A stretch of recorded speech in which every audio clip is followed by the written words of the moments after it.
മതാടിസ്ഥാനത്തിലെ WhatsApp group രൂപീകരിച്ചതിൽ K ഗോപാലകൃഷ്ണനെതിരെ പ്രാഥമിക അന്വേഷണം Thiruvananthapuram city narcotic cell ACP അന്വേഷിക്കും. പ്രാഥമിക അന്വേഷണത്തിന് ശേഷം കേസെടുക്കുന്നതിൽ തീരുമാനങ്ങളുണ്ടാകും. അഞ്ജു ജയപ്രകാശ് ഉണ്ട്. അഞ്ജു, നിലവിൽ സസ്പെൻഷനിലാണ് ഉദ്യോഗസ്ഥൻ. അന്വേഷണ ഉത്തരവ് കൂടി വന്നിരിക്കുന്നു. വിവരങ്ങൾ.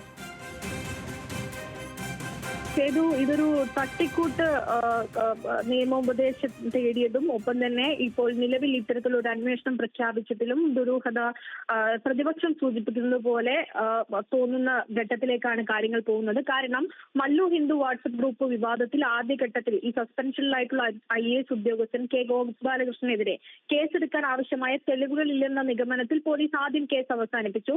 പിന്നീട് കേസ് എടുക്കാമെന്ന് കാണിച്ച് ജില്ലാ ഗവൺമെന്റ് ലീഡർ സിറ്റി പോലീസ് കമ്മീഷണർക്ക് നിയമോപദേശം നൽകിയിരുന്നു.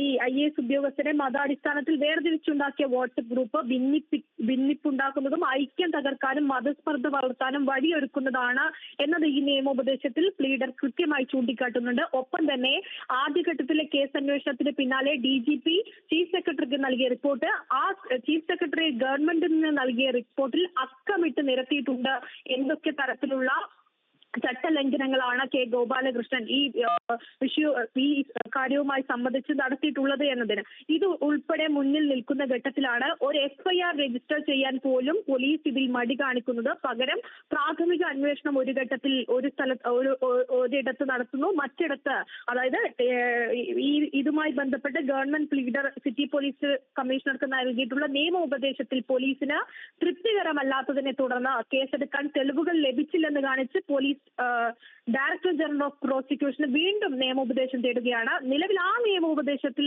ഏതെങ്കിലും തരത്തിൽ കേസെടുക്കാമെന്ന് പറഞ്ഞാൽ മാത്രമേ മറ്റു നടപടികൾ സ്വീകരിക്കൂ എന്നതായിരുന്നു പോലീസ് ആദ്യഘട്ടത്തിൽ പറഞ്ഞതെങ്കിൽ ഇപ്പോൾ ഇതാ വീണ്ടും പ്രാഥമിക അന്വേഷണത്തിലേക്കാണ് പോലീസ് കടക്കുന്നത്. അതായത് ഇതിൽ ഇപ്പോഴത്തെ ഈ നിലപാട് മാറ്റത്തിന് പിന്നിൽ എന്താണ്? മാത്രമല്ല ഇന്നിപ്പോ AYFും ഉദ്യോഗസ്ഥനെതിരെ ഈ ഒരു സസ്പെൻഷൻ മാത്രം പോരാ, കൃത്യമായിട്ടുള്ള നടപടി വേണമെന്ന് ആവശ്യപ്പെട്ട് സമീപിച്ചിരുന്നല്ലോ. അതെ സേതു, അതായത് ഇതിലിപ്പോൾ പ്രതിപക്ഷം സൂചിപ്പിക്കുന്ന ഒരു പ്രധാനപ്പെട്ട കാര്യം ഇന്ന് പ്രതിപക്ഷ നേതാവ് പറയുകയും ചെയ്തിട്ടുണ്ട്. അതിൽ നേരത്തെ തന്നെ FIR ഇടണമെങ്കിൽ നേരത്തെ തന്നെ ഇത്തരത്തിൽ ചീഫ് സെക്രട്ടറിയുടെ റിപ്പോർട്ട് ഉൾപ്പെടെ സർക്കാരിന് മുന്നിലുണ്ട്.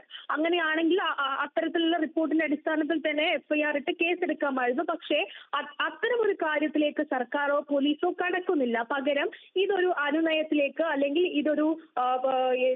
ഇതിനെ ഈ ഒരു പ്രാഥമിക അന്വേഷണത്തിലേക്ക് ഒതുക്കുക, അതിനൊപ്പം തന്നെ മറ്റൊരു നിയമോപദേശം ഒരു വഴിക്ക് പോകുകയും ചെയ്യുന്നത് മാത്രമാണ് കാണുന്നത്.